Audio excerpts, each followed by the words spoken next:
this is something that can't be missed in Christianity.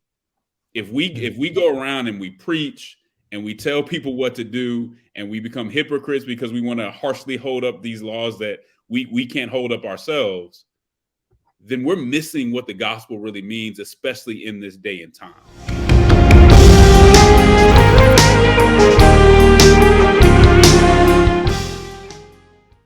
What's up, family, and welcome to a brand new episode of Dimensions with Geoffrey Golden. This podcast is all about us having in-depth conversations about the things of God so we can grow in the knowledge of God and the revelation of Jesus Christ.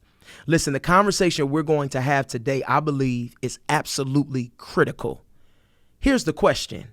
Does Jesus care about Black liberation? I know what I think, but what do you think?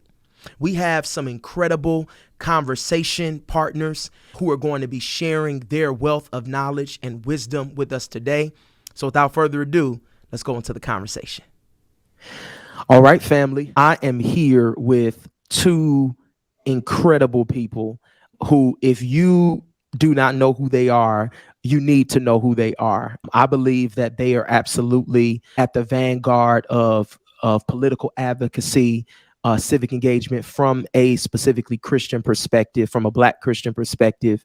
I'm talking about none other than Justin Giboney, who is the co-founder of the AND campaign. He's going to tell us really a lot about what they've been doing these past several years. And also Pastor Mike McBride. He's the pastor of the Way Church there in Berkeley. But he's also the co-founder of the Black Church PAC and director of Live Free USA. We're going to hear all about the great things that his organizations have been doing. But I want you all to just help me welcome these two powerful men of God, Justin Giboney, Pastor Mike McBride. Brothers, how are you doing? Doing well. Thanks for having me. Blessed. Great. Glad to be here with you both. Oh, thank you so much. Thank you. I'm completely honored for the chance for us to have this conversation. And what we're discussing today, I believe, is really important. We're asking the question, does Jesus care about Black liberation? Now, for those who've been tuning in to this podcast, folks might be saying, okay, this is a little different. You've talked about the history and theology of praise and worship. You've talked about, entering the throne room of God. You've talked about building intimacy with Jesus. How does Black liberation have anything to do with those things? Of course, this is called the Dimensions podcast, because if we're going to grow in the knowledge of God and the revelation of Christ, we're going to have to approach it from a multidimensional way.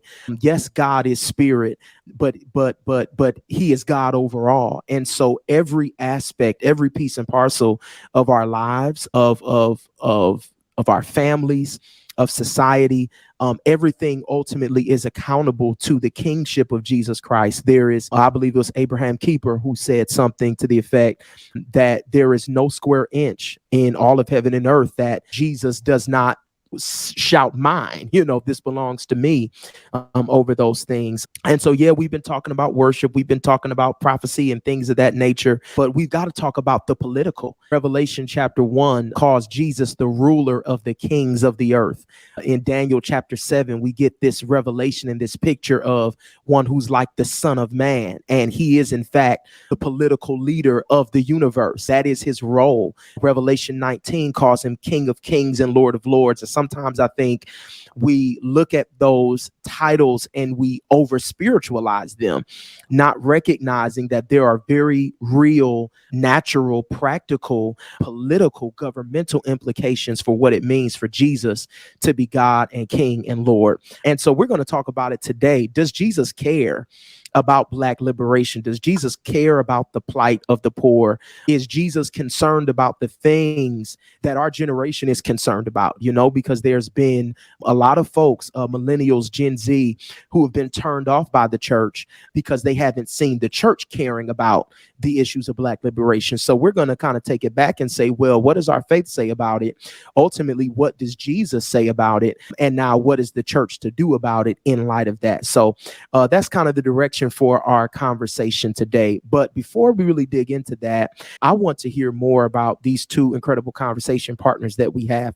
And I want to start with Pastor Mike. Can you tell us, sir, how you came to be Mike McBride, who we know as this leader in the political civic space, who was just at the White House a few months ago, who's been working on major issues of criminal justice and things of that nature. Can you tell us how you really came to become passionate about these issues and what resources or what influences really nurtured that passion? Well, I became Mike McBride because my mom and daddy named me Michael McBride, and Mike is just short for Michael. I'm a fourth generation holiness Pentecostal. I grew up in the apostolic denomination, Church of Our Lord Jesus Christ. It was founded by Bishop Robert Lawson out of New York by way of Indianapolis. I came up in the Cool JC under Bishop Bonner. My father was a Sunday school superintendent in the denomination, youth president. So we kind of grew up in a pretty, if you know anything about Cool JC, it was a pretty, I call it the me four and no more denomination. Us four and our family going to heaven and no more, right? But as I continue to grow in my faith and ministry, I was the youth pastor of Bible Way Christian Center in San Jose. My pastor, Pastor Oscar Dace, who literally just transitioned to glory to the church triumphant a few days ago. May he rest in peace. He's my elder, my mentor, my bishop, my father in the gospel. I spent a lot of time with him and his family while I was attending Bible college, and I was beat up by some police while I was attending Bible college in March of 1999. I was physically and sexually assaulted by some police officers during a traffic stop. They were trying, according to them, to get drugs and guns off the street, and they did a number on me. And that incident, it ignited a lot that had been placed in me by my father, my family. We grew up every year watching Kunta Kinte and Roots every February and the Eyes on the Prize documentary. Had no idea that all of that was put inside of me just as a child growing up, going to the MLK celebrations in San Francisco.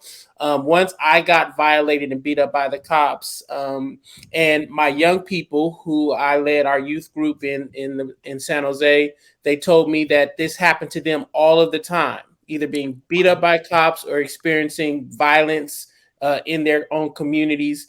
I asked them, why you never brought this to the church, to me? And they said, we didn't think this part of our lives was something you all cared about. And I really felt like I heard God speak to me and say, what is it about the ministry I was building that these children and their families will trust me with the salvation of their souls, but not the safety of their bodies? Wow. It is the confluence of my personal trauma and the crisis that it created for my ministry calling that has caused me to forge into a pathway of ministry that takes very seriously the liberation, the safety, the wellness of all folks, but particularly Black folks who are consistently finding ourselves caught in the crossfire of white supremacists, state-sponsored violence, and the violence of poverty that is systemic and structural, not a result of our own kind of lack of moral or good decision making. And so I speak as a survivor of violence. I speak as an advocate. I speak as a minister of the gospel of Jesus Christ, but I also speak as someone who wants to believe that this work is a historical connection to what it really means to be a part of the historical prophetic ministry of the Black church. Wow. So powerful. Thank you, Pastor, for sharing. Justin, can you let us know all that we see you doing, the Christianity Today articles being covered by New York Times, et cetera, et cetera? How did you come to really be who you are in the space of Christian political and civic engagement? Well, Geoffrey, first and foremost, thanks for having me on. Honored to be in this conversation with Pastor Mike and all that he's done. Certainly appreciate his work. For me, it starts in a similar place. My grandfather was in the Church of Living God, PGT Nation. He was a bishop there. My mom's obviously a PK, and him being that kind of civil rights era preacher just impacted everything. I mean, you know, from the sermons that you would hear, there was always a conversation about social justice. You always heard that Exodus motif in the conversation about liberation and the importance and understanding that God was on the side of the oppressed, and that there was something, even if it wasn't immediate, that there was a promise, and that there was a place for us that was more free, that was better than the place that we are in now on earth, not just afterwards, right? Wow. And so that was just a major part of what we did. I think my mom, again, being his daughter, really stressed a lot of those things to me. I remember one time something happened at the school, and I was treated unfairly, and so she went up there and you know, she had a conversation with the administration, and I was a little bit embarrassed. I was like, Mom, you know, you don't have to do that. You know, I was probably in late elementary school, something like that. I was like, you don't have to do that. You know, it's not that big of a deal. And I remember her looking at me and saying, Justin, what you have to understand is I didn't just do that for you. I did that for the kid whose parents might not have the wherewithal, the resources, or be in the state of mind to do it for them. And I think what that said to me was that when we go into the public square, it's not just about our interests, right? It's about the interests of other people. And that as Christians, I never really saw our role or our discipleship ending within the four walls of the church. I didn't see it ending with just talking plainly about religion, but how we applied the gospel in our everyday walk. That was something that was just always there, and something that I kind of latched onto.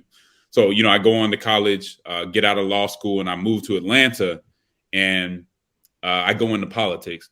So I worked for Mayor Kasim Reed and on his legal team for about 8 years, get an opportunity to do a lot within that community and make sure that we're creating jobs for folks who are in the community. Meant a lot to me. But I'll say this, meeting, you know, one of my mentors is the late Councilman C.T. Martin, who was the dean of the city council here in Atlanta. And in the 10th district of Atlanta, which is the heart of Atlanta, just being there and serving. And I think one of the things that he really taught me was you got to be a servant before you're a leader.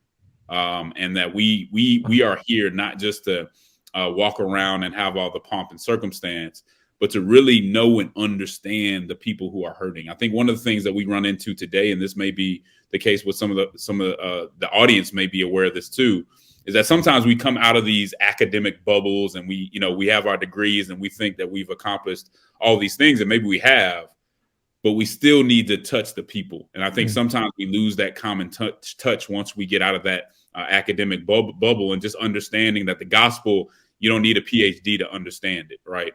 It's something that's accessible to everybody, and it's something that should be visible in our walk and visible in how we engage people. And so I went about it, you know, certainly engaging it through the church, but also through politics. Then met up with Sho Baraka, who's a Christian artist, and also Angel Maldonado, who's a Puerto Rican brother out here. And we created the AND campaign. And really the AND campaign is addressing what we see as a false dichotomy, or a false question, or a false dilemma, maybe is the best way to put it, in our society, where the way that our society is set up, you either care about social justice and go all the way to the left and kind of drop any of those other convictions, or you care about moral order and you go all the way to the right and drop everything else. And we saw that as we looked at the gospel to not be consistent with what the gospel was. We thought that Christians should care about social justice, but we should also care about the order which allows for justice. And so that's what the AND campaign really means: social justice and moral order, love and truth. And we've been just working, whether it be on voter rights, whether it be in issues of poverty and housing.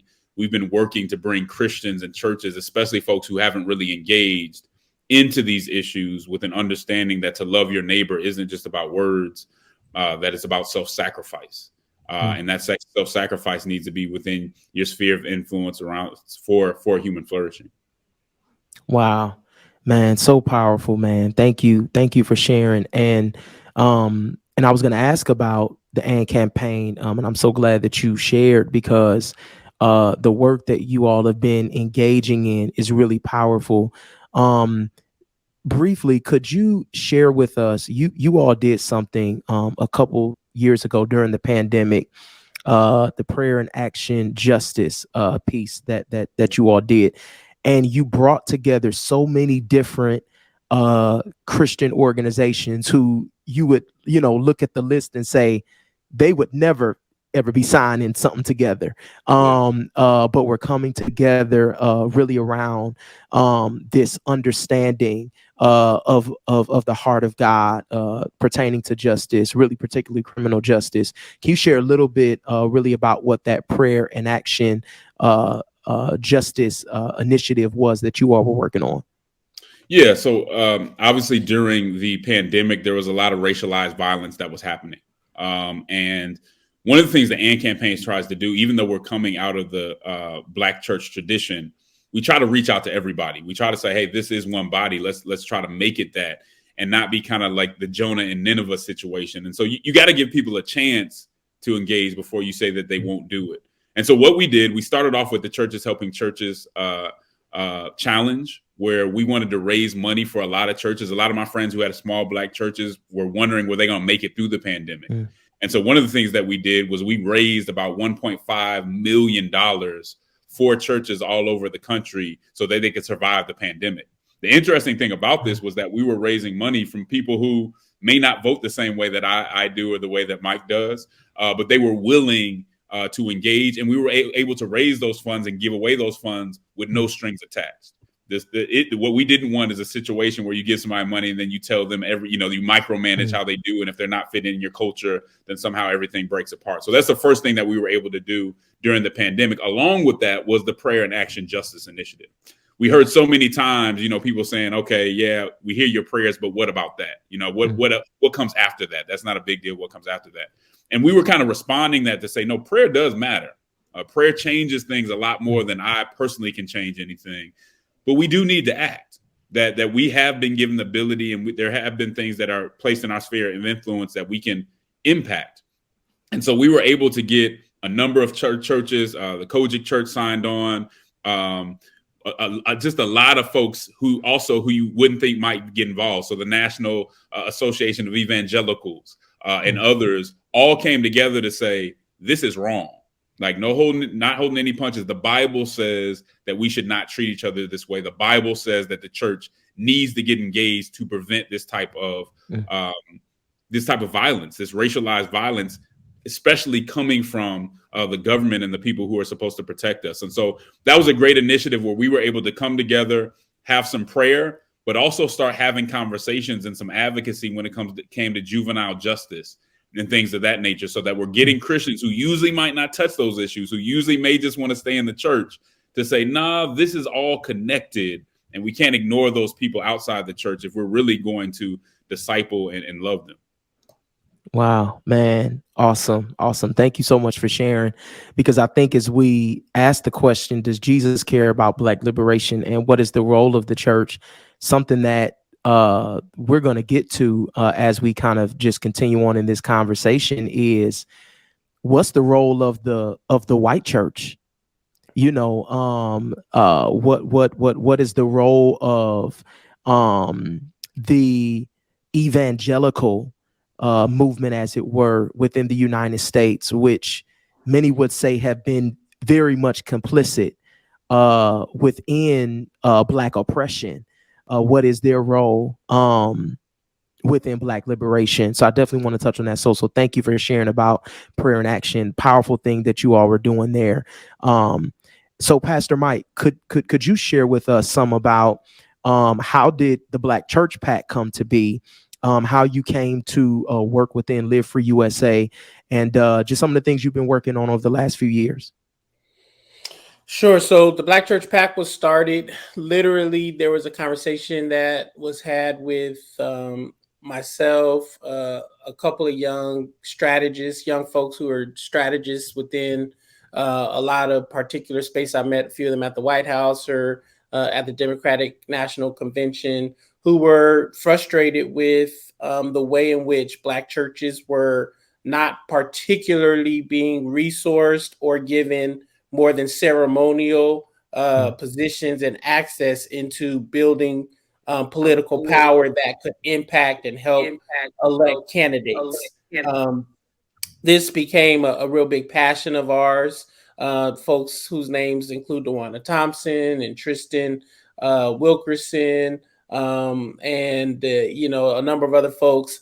I have had some pretty strong relationships with some prominent Black church leaders across the country, bishops and pastors, and we all got together. Myself, Bishop Leah Daughtry, Bishop Frank Reed, Noel Jones, some artists like Warren and Erica Campbell, Otis Moss, and we all started to think a little bit about what would it look like to create a container that allowed us to not have to appeal to the party structure or some kind of white-led political project in order to really build the unique power of Black church leadership and voice, particularly at the intersection of the issues we agree around, that we should be ending gun violence, we should be advancing criminal justice reform, and we should be making sure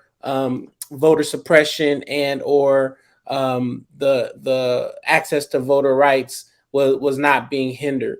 Those three issues became the core of our work, and we started the Black Church PAC in 2017 as a way of bringing Black church leaders and their networks into a space that was not denominational, that was not limited by the 501c3 limitations of folks being able to use their political voice, etc. And it's proven to be a really cool sweet spot for a lot of individuals across the country who are interested in raising donor money for political campaigns, and then using those resources to make sure that during electoral cycles we can actually weigh in with the power, the influence, the culture, the texture of Black church sensibilities who care about the intersection of these justice issues. That work really emerged out of the Live Free kind of ecosystem of which I've been leading for the past decade. The Live Free USA community is so it's about 1,000 or so churches and faith leaders across the country who over the last decade have embraced this idea that we could have peace in our communities without having to grow the prison population, without having to keep investing hundreds of millions and dare I say even billions of dollars into failed policing systems. That work emerged out of so many of us who have had to bury children in our congregations or cities, folks who have experienced police violence, folks who understand that the church is present in every community, very similarly to a liquor store, and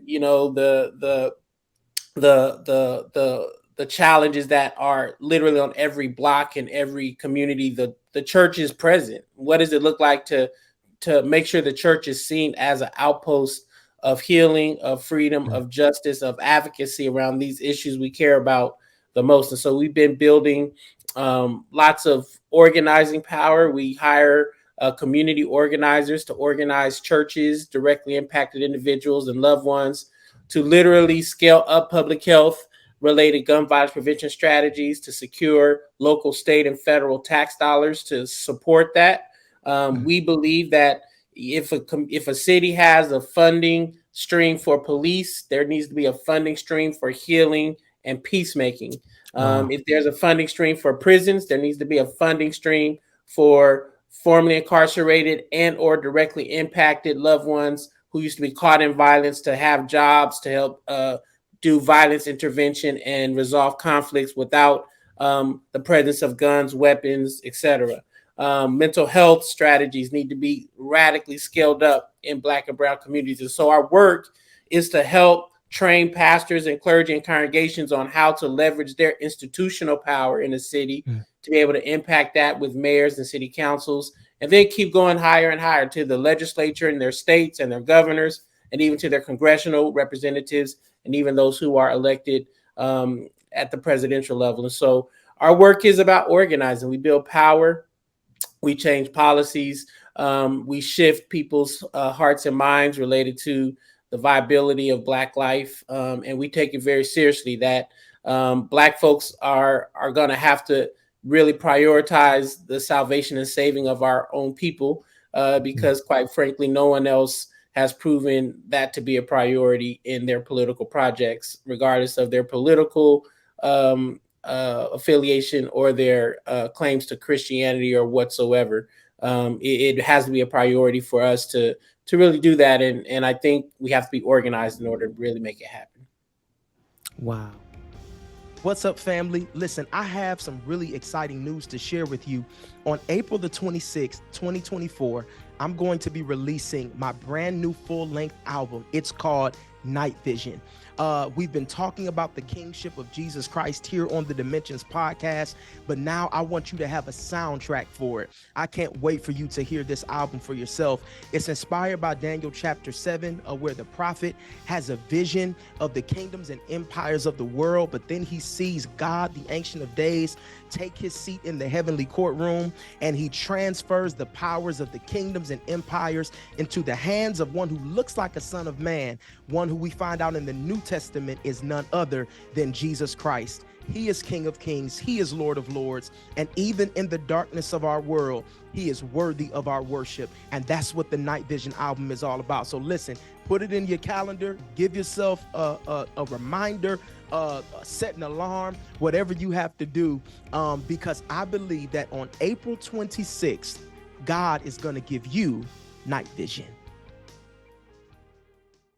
Wow. Thank you, Pastor Mike, for sharing that. And with that, I want to kind of segue into this central question, really for our conversation. What does Jesus have to say about the salvation, the safety, the political liberation of Black people? And we understand that, of course, Black is a racial, even dare I say it, ethnic understanding of self-identity. But it's also a statement of lived conditions. And I think within the work of James Cone, we really see this notion that Black represents not just a racial or ethnic identity, but a condition of oppression. That to be Black is not just to have brown skin, but to have a cultural experience, even if not personally, but within the collective of your culture, to have a cultural experience of economic instability, social discrimination, to be oppressed, to experience wildly divergent outcomes in wealth, in income, in housing, in public safety. And so does Jesus care about that? Something that you said, Pastor Mike, that was so powerful.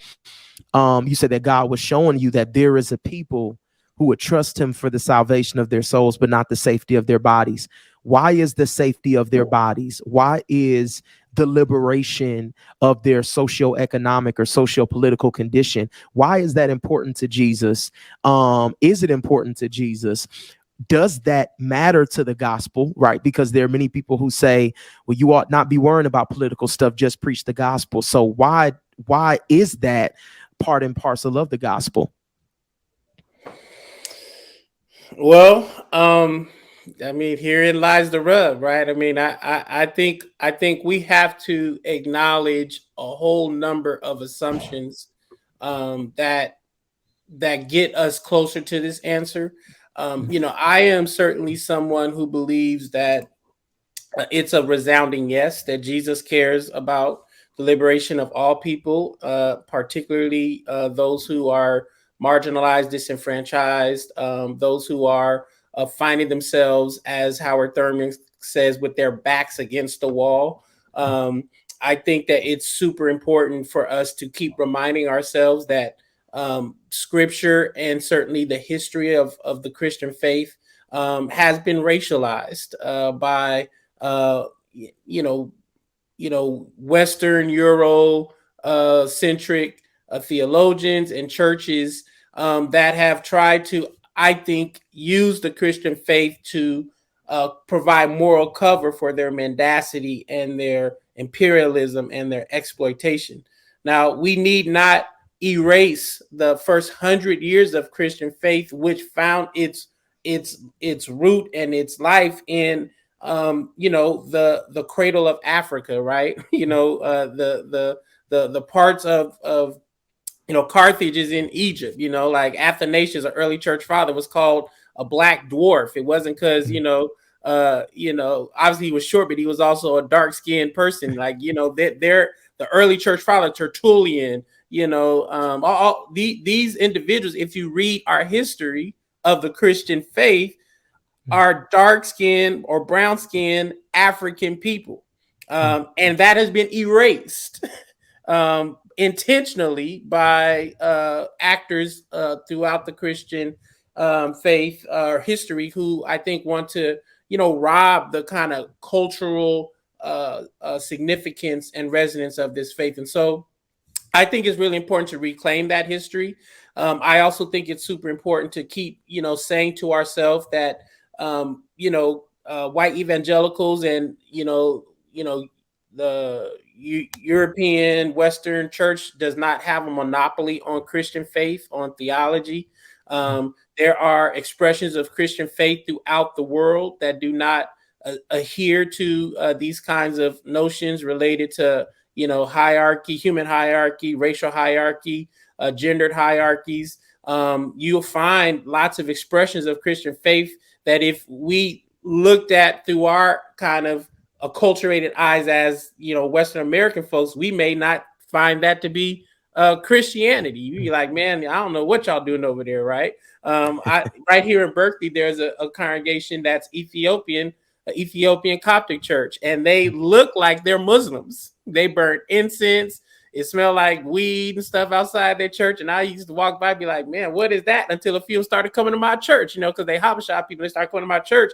They're like, we love your church because, our young people love hanging out here, blah, blah, blah, blah. But all that to say, there are practices of Christian faith that do not share or resemble the practices or the texture of American white Eurocentric informed faith. And that includes even in some of our Black denominational contexts. And so I think it's just really important to nuance the conversation around what faith and church need be in order to be faithful to the gospel of Jesus. In this question of liberation, I think, is one just about preaching the whole of the gospel. Jesus healed folk. Jesus resurrected folk. Jesus ran up against the political leaders of his day, both in his Jewish context and in the Roman context.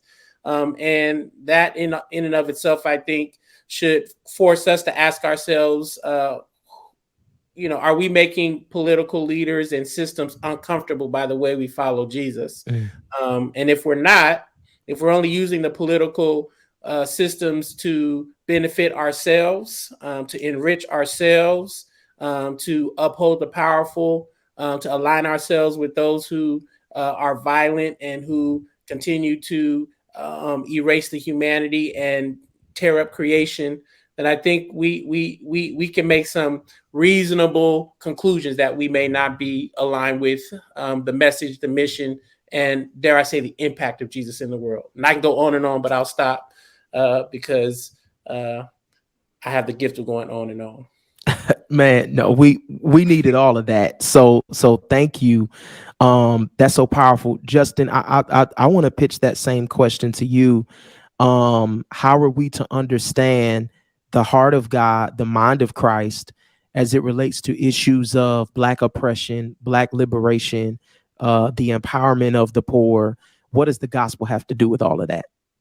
Yeah, I mean, I think the idea that there's any separation between the gospel and caring for those in need, caring for the oppressed, or is a lie straight from the depths of hell. And insofar as the American church has perpetuated that, the American church has not been Christ-like. It has been far from what Christianity should really be. And as far as those in power, often being white evangelicals, have perpetuated that. They have not been, again, on the side of Christ. And I think that needs to be very clear. You don't have to go too far. You just go to Christ's own words about what he said about his mission, right? We go to Luke 4. You see when he talks about setting the oppressed free and all that. For you to jump over that, for someone to jump through that and say that's not what he meant, or it doesn't really apply in practical terms, I think is wicked. And unfortunately, we've seen in this country where a lot of things have been justified based off wicked interests, where we put the interest of man before what it says in the Bible. And I'm glad that Mike brought up the African church fathers. These were folks who, folks have to know that the church was in Africa long before it was in Western Europe. And there are a lot of things that came out of Western Europe, whether it be the Enlightenment and all that, but it was in Africa first. And you had a lot of very intelligent brothers and sisters who were weighing in on what the church was to be, I believe, based on a connection with the Holy Spirit and what should come from that. The other thing that I think if you want to pull on history, the other thing that we have to look at was the way that the invisible institution interpreted the faith. These are people, of course, during slavery. We know that the slaves often weren't allowed to praise and worship out in the open or together. And so they would go off and they would hide and they would worship. And if you look at some of those slave narratives about what they say, there was a very clear understanding that God indeed was a liberator, that even when they were given Bibles with the liberation narrative taken out of them, somehow in some way, they still received a better understanding than theologians with thousands and thousands of books of what it really meant to be a Christian and the promises that God had for us. This is part of our legacy, and this is part of something that we need to hold on to. I think we also have to mention that when we're talking about those church fathers, these are brothers that were arguing for the authority of Scripture, which lets us know exactly why Jesus was saying what he was saying and why we should know who he really is. This is something that can't be missed in Christianity. If we go around and we preach and we tell people what to do and we become hypocrites because we want to harshly hold up these laws that we can't hold up ourselves, then we're missing what the gospel really means, especially in this day and time. If we can't sit with the same people and support the same people that Jesus supported, then that's a problem. I think we also can realize as African Americans that there's a class piece that goes into this too, right? So it's not just about, just like the story that I gave you about my mother, it's never just about us. But we know that there's this history, especially in the United States, what was done to African Americans and Native Americans was very different than a lot of the other stories that you see here. And so I think there is a reason to give that special attention. But I'll just end where I started, to separate the gospel from social action, from equality, from making sure that people are taken care of, I think is a slap in the face of what the faith really means and what Jesus himself said his mission was, in addition to, we know, the importance of salvation. Wow, man. Thank you, Justin. That's so helpful. I want to ask as a follow-up, because there are some who have thought about the concept or perceived of the concept of Christian political engagement. And it has meant very different things, depending on who those groups of people are. Could you tell us what the difference is, in your view, between an authentic, prophetic, Christ-honoring political witness that is true to the gospel versus a dominionism, a take over, a go in and dominate, a conquest kind of political engagement? Can you tell us what the differences of those are, both from a philosophical or theological standpoint, as well as practically how they show up in the world? Because I think we have seen that style of political engagement from various groups of people, certainly within the white evangelical space, So what's the difference? Like, what makes what we're called to do any different from what some of those groups have done for years and decades? Well, I think they come from a different root. What you seem to be describing to me on one end is kind of Christian nationalism, where it's really about power, where it's about maintaining power. It's about saying, I'm right, I know what's best for you, and let me get what's mine, and then I'll give you what's left over if I get to it, right? Mm. I think that's based on power. I think it's based on control. Again, and I think Pastor Mike said it very well. A lot of this is more cultural, right? It's more of a Western culture than it has anything to do with Christianity. I think the root of what would be true social action and a more faithful way to do it would be the fruit of the Spirit, would be an understanding of what it means to be self-sacrificial. I mean, we can go back to the Bible. You look at the prophet Amos. And so you have the prophet Amos who comes in and says, there's partiality in your courts. I see how you're treating the poor. This was a violation of the covenant. He was bringing to them what they call a covenant lawsuit to say that you had an agreement with God.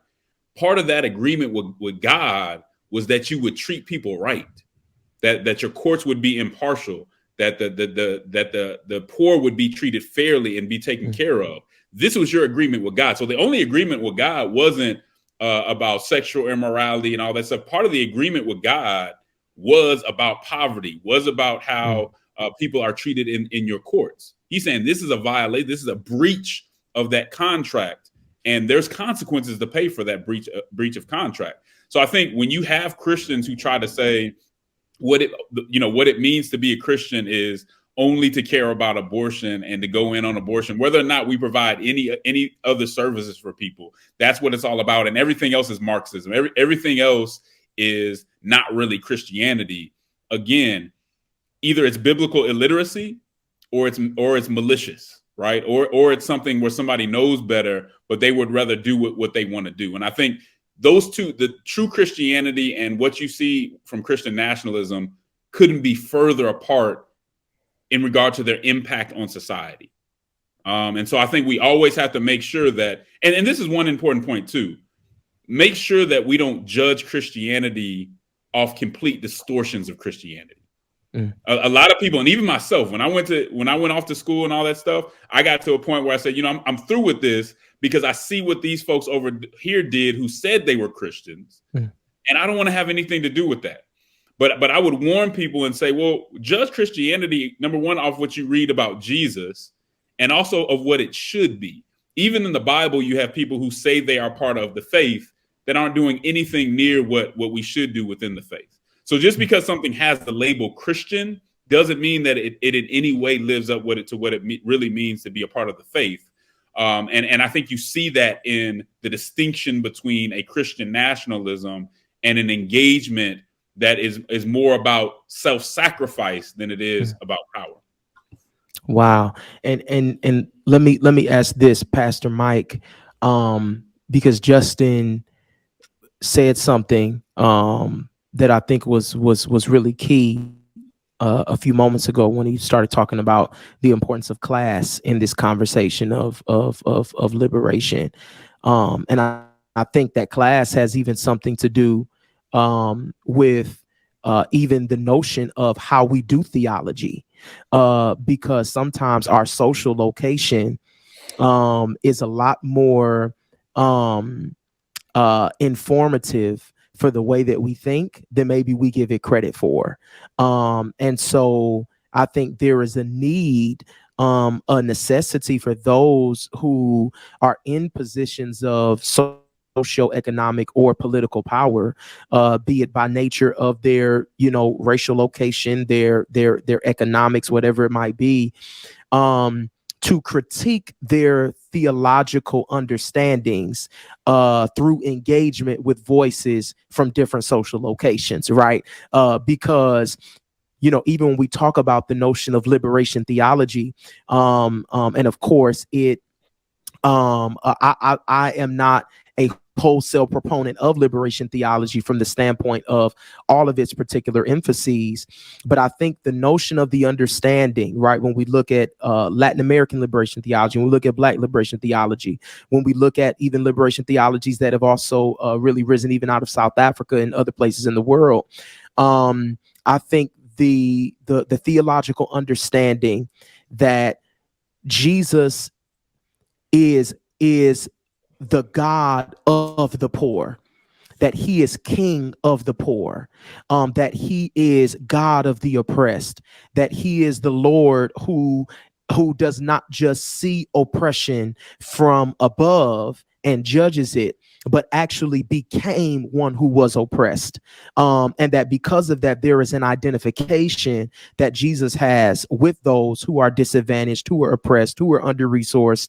That identification then means that we cannot fully know or see or understand Jesus apart from that identification. And I think that that's a key insight that you weren't just going to get just from an ivory tower. You weren't going to get that from, the biggest white evangelical church around. That was a theological understanding that could really only be birthed in the crucible of oppression, in dealing with those issues. And so really, in light of that, Pastor Mike, I want to ask you this question as we think about this notion of class and how it impacts our theological understandings of Jesus and the notion of liberation.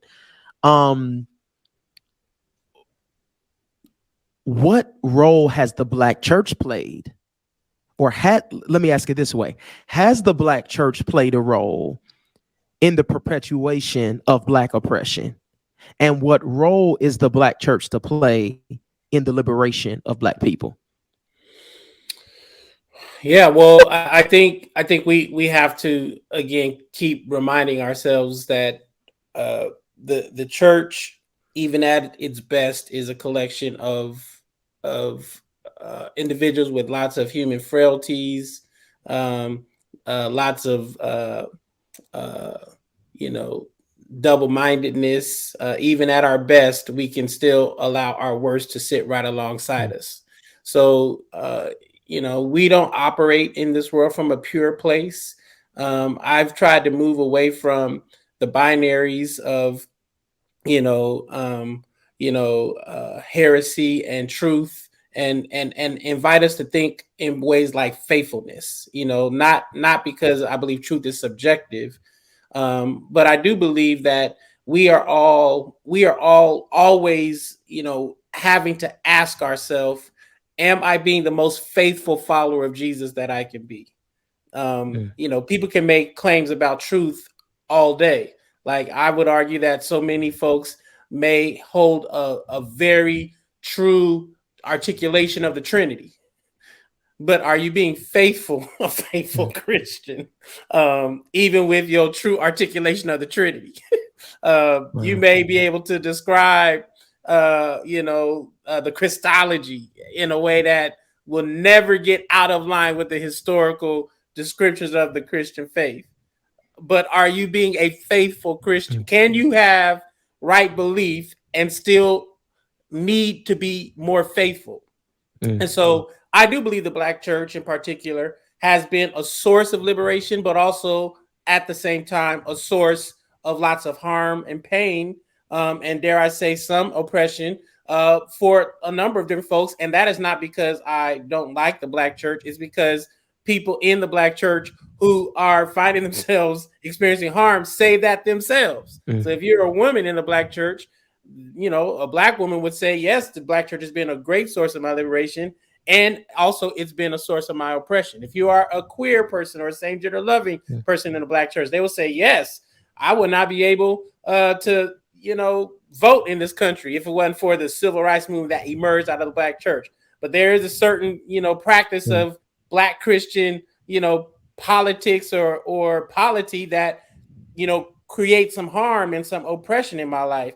If you are a poor person in the Black church, and I just go on and on and on and on, right? So the Black church has been a source of liberation for folks, but by people's own testimony, of which I try to take seriously, just as seriously as I try to take, you know, the preach word, I want to take the testimonies of those we're preaching to seriously as well. If they say this institution is harming me, then I don't seek to like erase their voices and their claim so I can feel better about the institution. The institution exists to serve God and the people, not those who are the stewards of that institution. Wow. And so I do believe we ought to keep asking ourselves these hard questions. How can we be more faithful in our application of the gospel and our practices within our churches, appreciating that there is a spectrum of Black church experience in the world.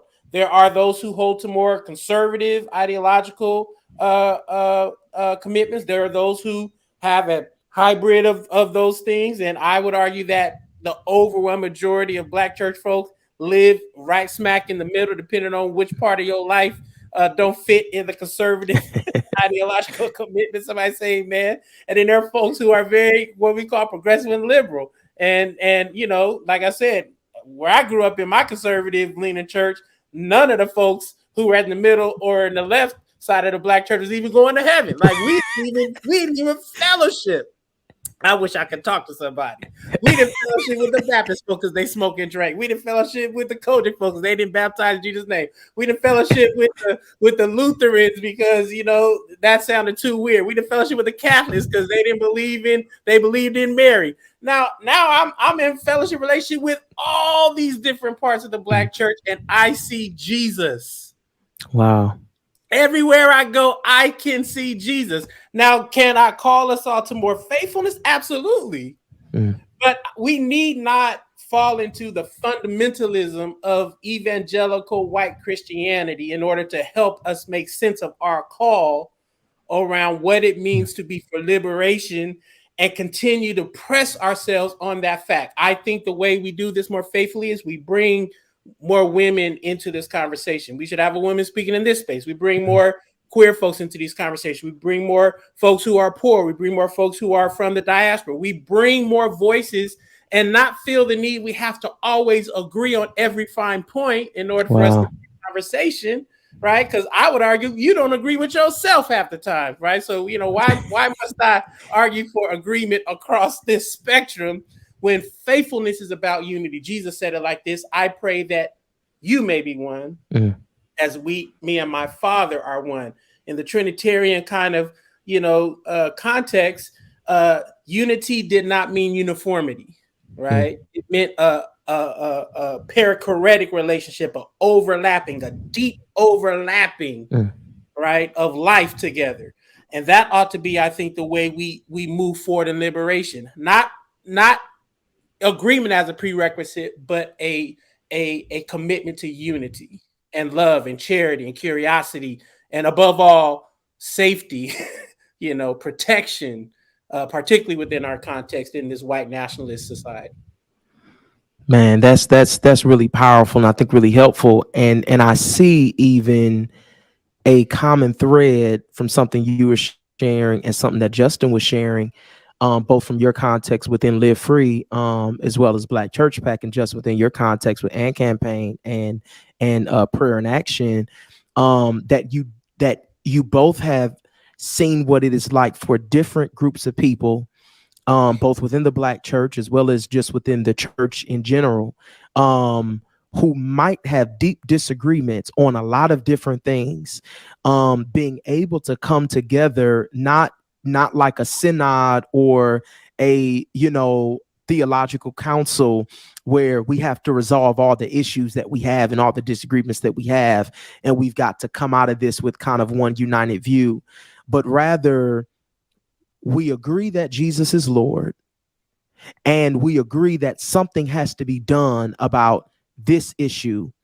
And so let's come together to solve it. I think that's really helpful because it encourages us and it challenges us in the quest for liberation, that some of your partners in liberation will be people that you don't always agree with. That some of your partners in liberation may be people who you have deep theological uh, discrepancies with as it pertains to one issue or another. Of course, the issue of sexuality is huge. That conversation is huge. The conversation about when does life begin? How should policy be crafted, even around issues of women's health, things of that nature. But yet I've heard you both say, no, but we found issues where there was agreement. And incidentally, in both cases, there's been a lot of energy around issues related to criminal justice and safety. And so what I think it just says to us, and how it encourages us, I believe, especially for young Black Christians, millennials, Gen Z, Black Christians who are coming into an understanding that yes, Jesus does care about the things that I care about, not just because it's me, not just because I belong to him, but because he specifically identified with the poor and the oppressed. He made himself poor and oppressed, so that he would identify with us, so that then also we could identify with him. But coming into that understanding, how now do I walk that out? When I recognize that mandate from Luke 4, the Spirit of the Lord is on me. He's anointed me to preach the gospel to the poor, that whole mandate. How do we go from the mandate to then walking it out practically? And I think that you have both given us a major key. You've got to be open to collaboration. We have to be open across the spectrum of those who are part of the Black church expression, really across that spectrum. But then we also have to be open even to those white evangelical churches that you say y'all just don't get it. Let me just chime in though, because okay, yes, sir. I'm radical. People say I'm radical, so let me just be radical for a second.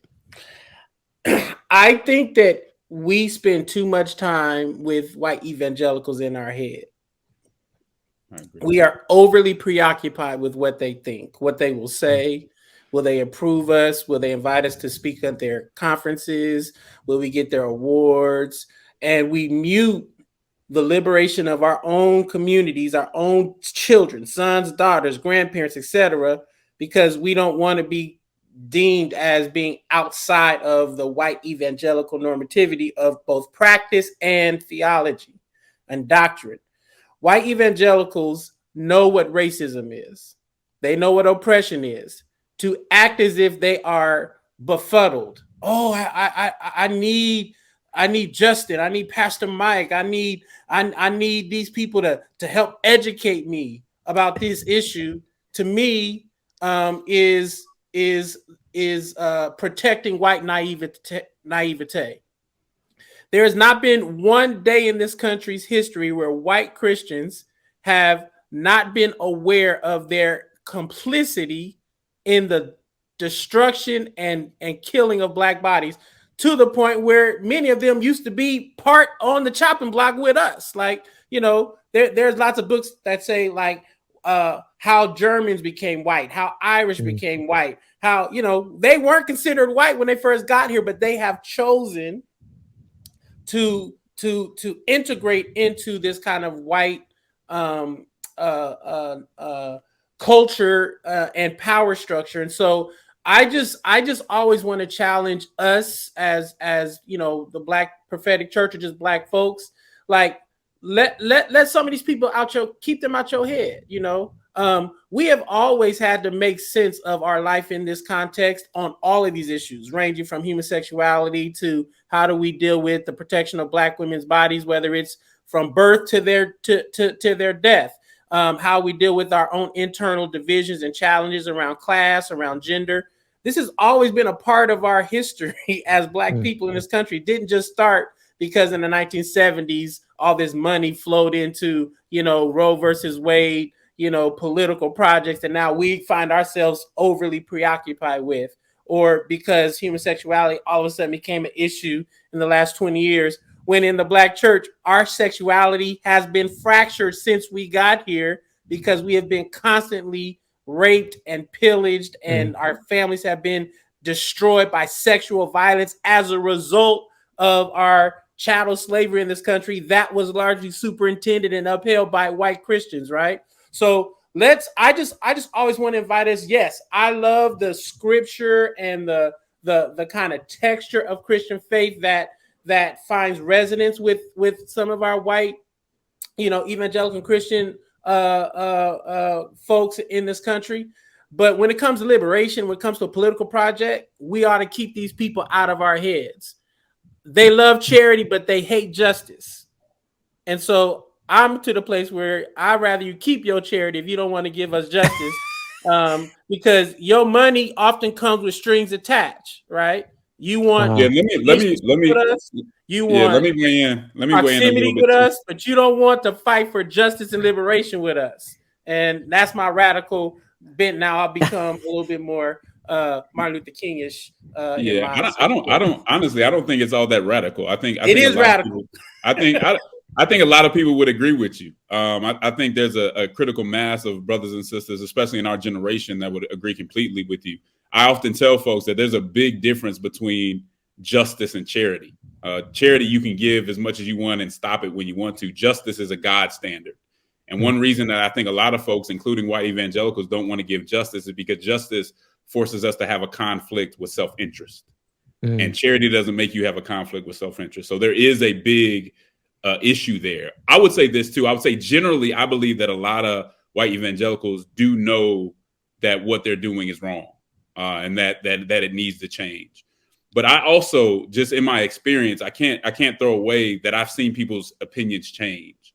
I've seen people who grew up in those spaces, who were lied to in their own history books that they were reading, and really don't know what they should know about American history, are ignorant to American history based off what they've been taught. It's not an excuse, but I wouldn't give up on anybody or say that they're not, they're almost irredeemable when it comes to these social conversations. I think what you were getting at is they should not be centered in our conversation. And I completely agree that should not be centered in our conversation as we try to move on and make sure that we're taking care of the least of these and making sure that, again, there aren't any strings attached when we engage people. But again, I want to make sure that it's not the Jonah and Nineveh, or it's the Pharisee saying, I'm glad that I'm not that publican. I mean, I think we all can grow. I've seen people grow. And so I wouldn't give up on that. But also let me say this too. We've inherited a lot of things from Europe in American Christianity. But I'd also have to put out there that we've also inherited postmodernism, which comes out of Europe too, which makes us kind of set the truth aside. I wouldn't set the truth aside at all. I think what I would do is I would try to distinguish what is true and what is tradition. Because in order for me to really say that life has value, in order for me to really come to someone else and say, this is a standard of justice and human dignity that you have to live up to, there has to be truth to do that. There has to be some standard that's unconditional, that it doesn't matter what time period that you're in. It's a timeless standard that we hold people up to. And so I think as Christians, as we look through and try to make sure that our faith, that we are faithful, I don't think it has to be a separation from truth. I think it has to be a separation from those things that we held as true that were really false. And the point that we make about the church, it has always been monolithic, right? That the Black church is a monolith. So even when we talk about it, it's hard to say the Black church one thing and the Black church another, because it's always been people in different spaces, people of different denominations. And we need to engage that. Mike made another great point, which was that to have correct doctrine and not have what we call the orthopraxy, the right practice, really does nothing. And this is something else that we see, where people can write all these theology books and still think that it's okay, looking at the life of Jesus, to have slavery and things of that nature. These are some of the points that we need to look at as we try to grow in faith. I would question separating that from truth in any way, but getting to what the truth really is, which I think would open our eyes to why it's so valuable that we do engage a lot of these issues. I think the Christian sexual ethic is important. Now, are we hypocrites in what we emphasize with it? I think the family's important. I think you can have all the justice and liberation you want to, but you also need to have structure. And I think there's Bible that goes along with that too. So as we have these conversations, as we can agree to disagree on some things and come together when it comes to justice, it's important that we see our faith for what it's been for a long time, or what Black Christians have been for a long time, which is a monolith, but certainly an imperfect but redeemable kind of legacy that we can build on.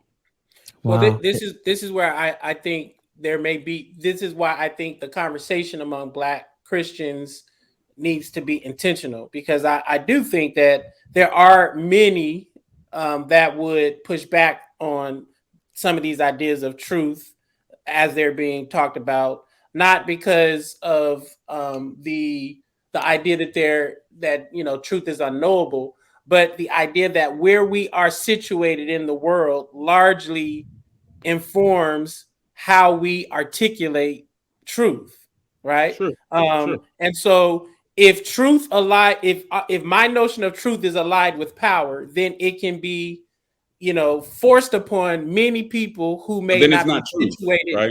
in the same way. But all of us are situated in the world in a particular way, right? And so we're not situated in the world in an abstract way. We're situated in the world like when we think of the incarnation. Jesus became flesh, right? Jesus was not like just this untethered human being coming to redeem humanity. Right? Jesus was very much what we say a dark-skinned Palestinian Jew who hid out in Africa, which means he had to have some dark skin, which means what? That Mary had to probably be Black, and Joseph probably, because who walking around with a Black child and the parents are white, right? So the whole family had to have some melanin in their skin.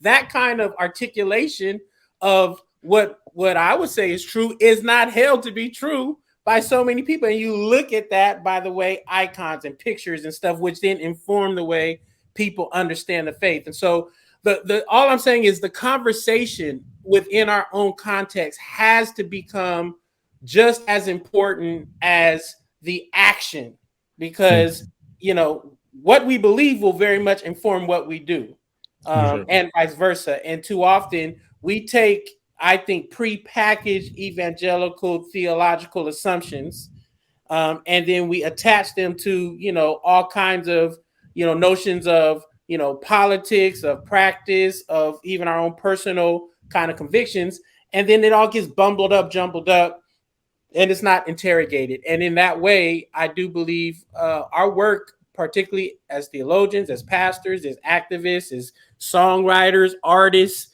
we got to come together. Scripture says, "Come and let us reason together." Can we imagine some of the worst songs you've heard? We had bad theology. It was like, man, where'd they get that from? They got it from a bad sermon that was preached from somewhere, because they sure enough didn't read that in the book. Somebody say, man, right? So lots and lots and lots of conversation is necessary if we're serious about Black liberation. And then we must also acknowledge that not all of us are serious about Black liberation, because many of us believe that heaven is the only place where Black people will be liberated.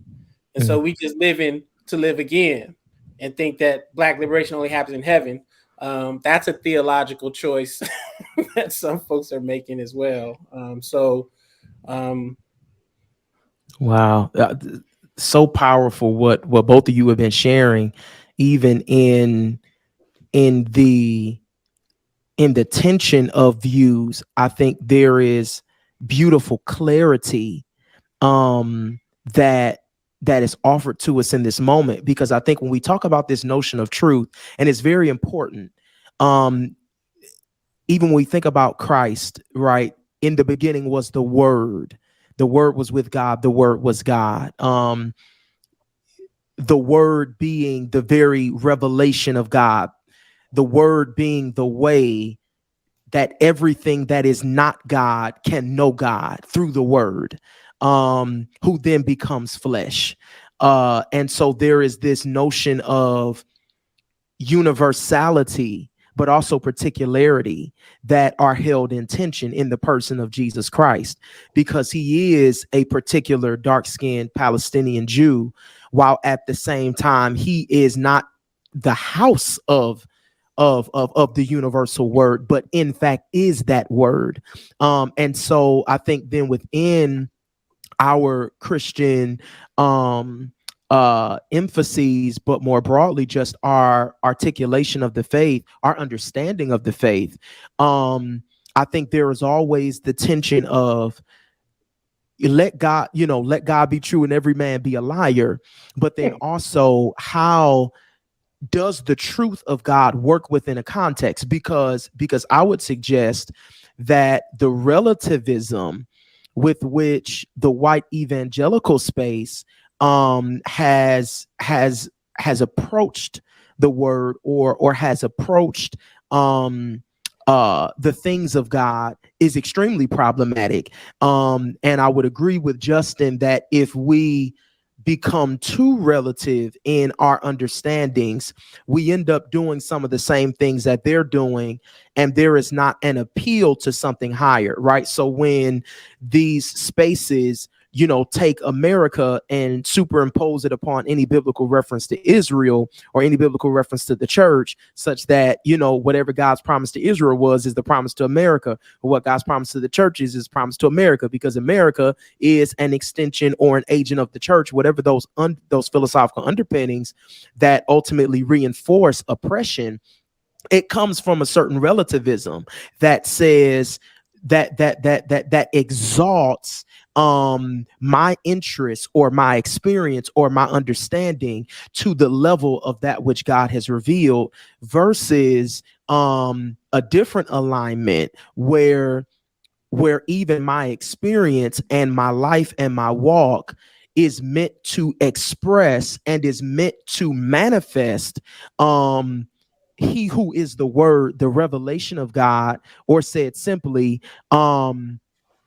we are living our lives and living out our faith such that Jesus Christ, the truth of who he is, can be revealed in our particular situations. So I think, Pastor Mike, to what you're saying, we have to do the work. And if we as Christians are going to really engage in the work of Black liberation, there's a lot of theological work that needs to be done. There's a lot of heart examination, culture examination that needs to be done, because we do need to decipher what is truth, not just in the sense of what are principles, right? Remember when Pilate asked the question, what is truth? And the answer, if Jesus had answered it, he might tell him, I am the truth, right? I'm the way, the truth, and the life. And so the truth is, ultimately, the truth is not a concept. The truth is a person. Jesus Christ is the truth. Jesus is the word. Jesus is the revelation of the absolute that is God. And so how does that universal Jesus show up in our particular situations? Which is why I think a James Cone can say, and it's interesting because many folks, I know we have to wrap up in a moment, but many folks will look at Black liberation theology and say, oh, it's a perspectival theology.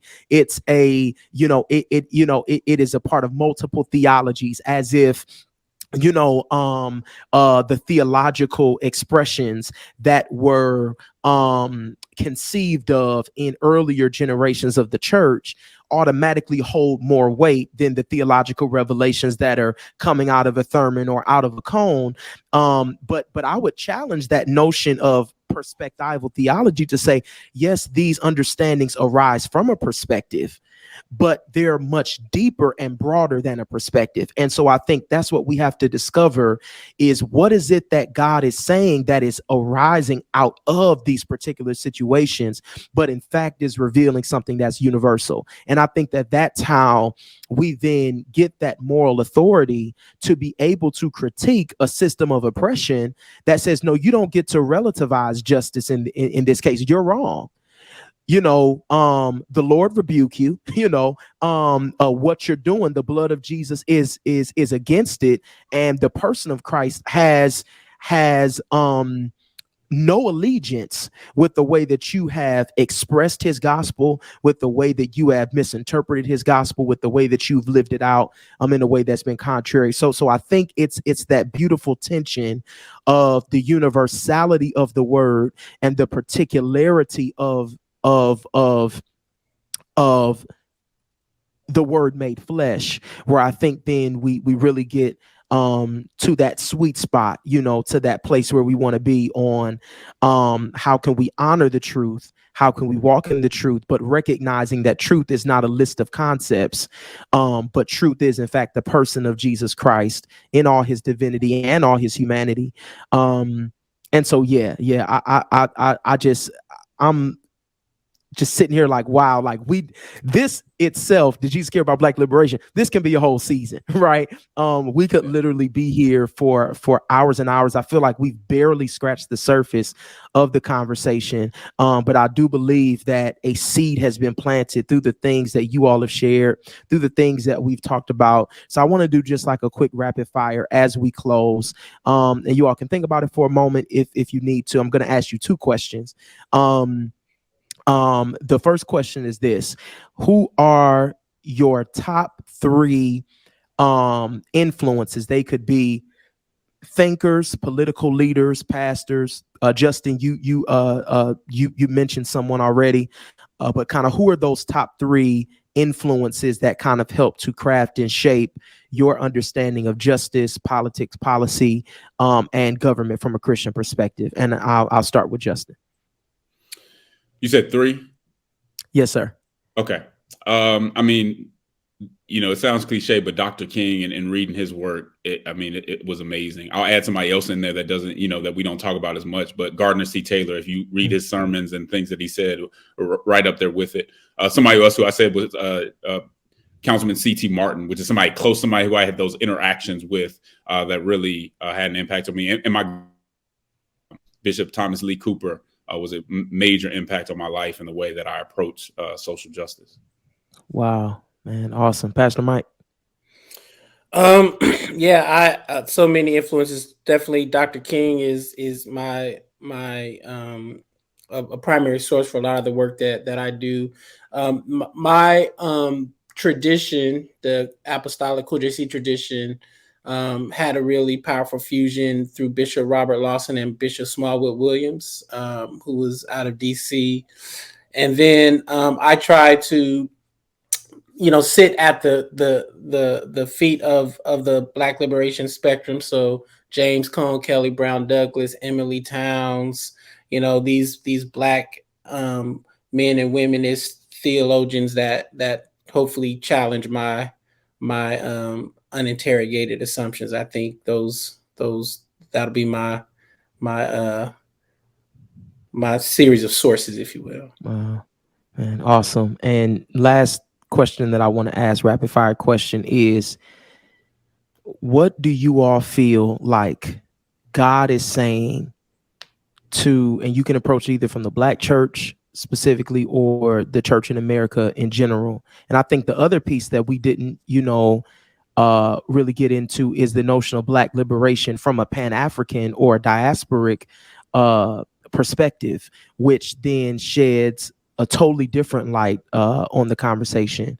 But particularly for America, what do you feel like God is saying to the church as it relates to its role in liberation, its role in oppression, its role in the political future, the social future of a nation? What do you feel like God is saying in maybe just one or two sentences?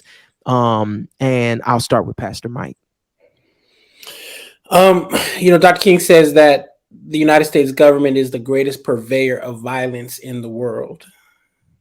I think if our country does not embrace peacemaking as the primary solution for every problem that ails us, then we will be swallowed up in violence. Wow. And that violence will most directly impact the most vulnerable among us, but it will be the death of this country. If we cannot rid ourselves of violence at every level, particularly state violence, military violence, then our country will not survive very much longer. So hopefully peacemaking can become a super critical part of our way forward.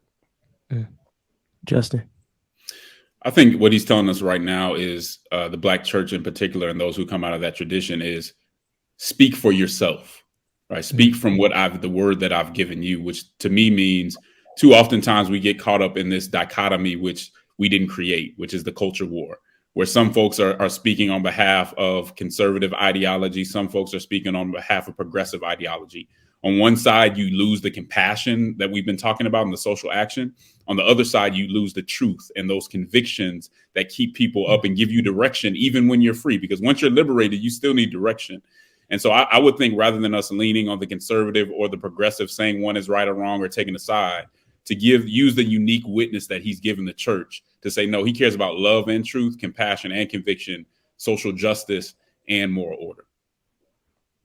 Powerful. Thank you so much, Justin Giboney, Pastor Mike McBride. What an honor. What an honor it has been to speak to you both. I hope it won't be the last time. Thank you for all that you do for the kingdom, all that you do for the nation, all that you do for the world. I know